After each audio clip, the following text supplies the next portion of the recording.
Mediatech Malayalamത്തിന്റെ പുതിയൊരു വീഡിയോയിലേക്ക് എല്ലാവർക്കും സ്വാഗതം. നമ്മൾ വീഡിയോ എഡിറ്റ് ചെയ്യുന്ന Kinemaster, InShot, Viva Video, Filmora ഇതുപോലുള്ള നിരവധി ആപ്ലിക്കേഷനുകളിൽ അല്ലെങ്കിൽ സോഫ്റ്റ്വെയറുകളിൽ ഇഷ്ടംപോലെ മ്യൂസിക്കുകൾ നമുക്ക് അവൈലബിൾ ആണ്.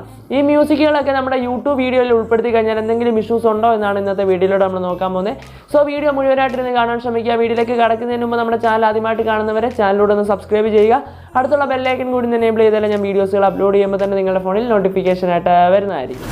ഫ്രണ്ട്സ്, അപ്പം വീഡിയോയുടെ കണ്ടന്റിലേക്ക് കടക്കുന്നതിന് മുമ്പ് നമ്മുടെ യൂട്യൂബ് ചാനലിൽ നമ്മൾ ഫ്രീ ആയിട്ട് യൂട്യൂബ് ചാനൽ പ്രൊമോഷൻ പ്രോഗ്രാം നടത്തുന്നുണ്ട്. നിങ്ങൾക്ക് പങ്കെടുക്കുവാൻ താല്പര്യമുണ്ടെങ്കിൽ മേൽ കാണുന്ന ഐ ബട്ടൺ ക്ലിക്ക് ചെയ്ത് കഴിഞ്ഞാൽ അതുമായിട്ട് ബന്ധപ്പെട്ടിട്ടുള്ള വീഡിയോ ഉണ്ട്. സോ എല്ലാവരും ആ ഒരു വീഡിയോ കയറി കാണുക. അതിനകത്ത് പറയുന്ന ആപ്ലിക്കേഷൻ ഒന്ന് ഡൗൺലോഡ് ചെയ്ത് ജോയിൻ ഫ്രീ എന്ന് പറഞ്ഞൊരു ഓപ്ഷൻ ക്ലിക്ക് ചെയ്ത് അതിനകത്തിലൊന്ന് സൈനപ്പ് ചെയ്ത് കഴിഞ്ഞാൽ നിങ്ങൾക്ക് ഈ ഒരു പരിപാടിയിൽ ഫ്രീ ആയിട്ട് പങ്കെടുക്കുവാൻ സാധിക്കുന്നതാണ്. സോ എല്ലാവരും കയറി ആ ഒരു വീഡിയോ വിസിറ്റ് ചെയ്ത് നോക്കുക. താല്പര്യമുണ്ടെങ്കിൽ ഉറപ്പായിട്ടും പങ്കെടുക്കുക. ഉറപ്പായിട്ടും സെലക്ട് ചെയ്യുന്ന 20 ചാനൽസ് നമ്മുടെ ചാനൽ വഴി പ്രൊമോട്ട് ചെയ്യുന്നതായിരിക്കും.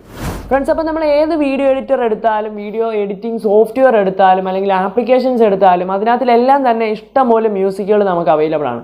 ഇങ്ങനെയുള്ള മ്യൂസിക്കുകൾ നമ്മുടെ യൂട്യൂബ് വീഡിയോയിൽ ഉൾപ്പെടുത്തി കഴിഞ്ഞാൽ എന്തെങ്കിലും ഇഷ്യൂസ് ഉണ്ടോ? ഉറപ്പായിട്ടും ആ ഒരു എഡിറ്ററിലുള്ള മ്യൂസിക് നമ്മുടെ വീഡിയോയിൽ ഉൾപ്പെടുത്തിയിട്ട് നമ്മളത് യൂട്യൂബിൽ അപ്ലോഡ് ചെയ്ത് കഴിഞ്ഞാൽ 90% നമ്മുടെ വീഡിയോയ്ക്ക് കോപ്പിറൈറ്റ് ക്ലെയിം വരാനുള്ള ചാൻസ് ഉണ്ട്. ചിലപ്പോൾ കോപ്പിറൈറ്റ് സ്ട്രൈക്ക് വരാനുള്ള ചാൻസ് ഉണ്ട്. കാരണം എന്താണെന്ന് വെച്ച് കഴിഞ്ഞാൽ ഈ ഒരു എഡിറ്റേഴ്സിലുള്ള ഒരു മ്യൂസിക്കും നമുക്ക് അറിയത്തില്ല, അതിൻ്റെ സോഴ്സ് ഏതാണെന്ന് അറിയത്തില്ല. ചിലപ്പോൾ അവർ ലൈസൻസ് കൊടുത്തിട്ട് മേടിച്ച് ഇട്ടിരിക്കുന്നതായിരിക്കും. പക്ഷേ നമ്മളത് യൂസ് ചെയ്യുമ്പോൾ ചിലപ്പോൾ ഈ ഒരു Kinemaster മോഡൽ ആപ്ലിക്കേഷൻ ആയിരിക്കും നമ്മൾ യൂസ് ചെയ്യുന്നത്, അല്ലെങ്കിൽ ഇൻഷോട്ടിൻ്റെ അല്ലെങ്കിൽ വിവാ വീഡിയോയുടെ അല്ലെങ്കിൽ പല ആപ്ലിക്കേഷൻ അല്ലെങ്കിൽ പല സോഫ്റ്റ്വെയറിൻ്റെ ക്രാക്ക്ഡ് വേർഷൻ ആയിരിക്കും മോഡേൺ ആപ്ലിക്കേഷൻ അല്ലെങ്കിൽ മോഡേൺ സോഫ്റ്റ്വെയർ ആയിരിക്കും നമ്മൾ യൂസ് ചെയ്യുന്നത്.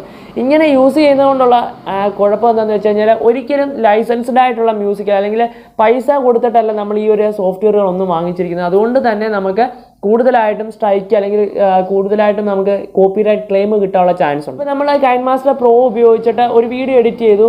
അപ്പോൾ നമ്മൾ പൈസ കൊടുത്തിട്ടാണ് ഒരു Kinemaster Pro മേടിച്ചത്. അതിനുശേഷം നമ്മൾ അതിനകത്തുള്ള മ്യൂസിക് നമ്മൾ ആഡ് ചെയ്തെന്ന് വെച്ചോ, ചിലപ്പോൾ നമുക്ക് കോപ്പിറൈറ്റ് ക്ലെയിം വരും. കോപ്പിറൈറ്റ് ക്ലെയിം വരുമ്പോൾ ചിലപ്പോൾ നമുക്ക് അവരുമായിട്ട് കോൺടാക്ട് ചെയ്തിട്ട് Kinemasterൻ്റെ ലൈസൻസ് ഒക്കെ കാണിച്ചു കൊടുത്ത്, അതായത് നമ്മൾ Kinemaster Proയുടെ ലൈസൻസ് ഒക്കെ നമ്മൾ കാണിച്ചു കൊടുത്തു കഴിഞ്ഞാൽ ചിലപ്പോൾ നമുക്ക് ആ കോപ്പിറൈറ്റ് ക്ലെയിം ഒഴിവാക്കി തരും. പക്ഷേ എപ്പോഴും ഇത് സാധ്യമാണെന്നില്ല. നമ്മളിതിൻ്റെയൊക്കെ പുറകെ പറഞ്ഞു കഴിഞ്ഞാൽ ഒത്തിരി ചടങ്ങുകളാണ്. അതുകൊണ്ട് തന്നെ ഇങ്ങനെയുള്ള കാര്യങ്ങൾ അല്ലെങ്കിൽ ഇങ്ങനെയുള്ള വീഡിയോ എഡിറ്റർ ആപ്ലിക്കേഷൻ ഉപയോഗിച്ചിട്ട് അല്ലെങ്കിൽ സോഫ്റ്റ്വെയർ ഉപയോഗിച്ചിട്ടോ ഉള്ള മ്യൂസിക്കുകൾ നിങ്ങൾ ഒരിക്കലും നിങ്ങളുടെ വീഡിയോയിൽ യൂട്യൂബ് വീഡിയോയിൽ ഉൾപ്പെടുത്താതിരിക്കുക.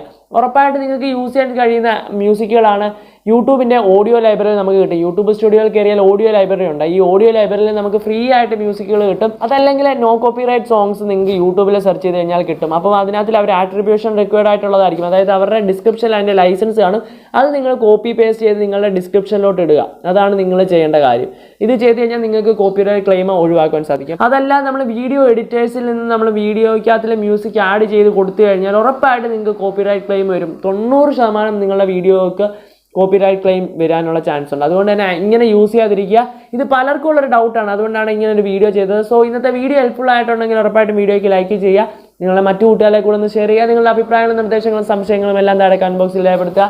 തുടർന്ന് ഇതുപോലുള്ള വീഡിയോസുകൾ നിങ്ങളെ തേടി എത്താൻ വേണ്ടി ചാനൽ സബ്സ്ക്രൈബ് ചെയ്യുക. അടുത്തുള്ള ബെൽ ഐക്കൺ കൂടി എനേബിൾ ചെയ്താൽ ഞാൻ വീഡിയോസുകൾ അപ്ലോഡ് ചെയ്യുമ്പോൾ തന്നെ നിങ്ങളുടെ ഫോണിൽ നോട്ടിഫിക്കേഷൻ ആയിട്ട് വരുന്നതായിരിക്കും.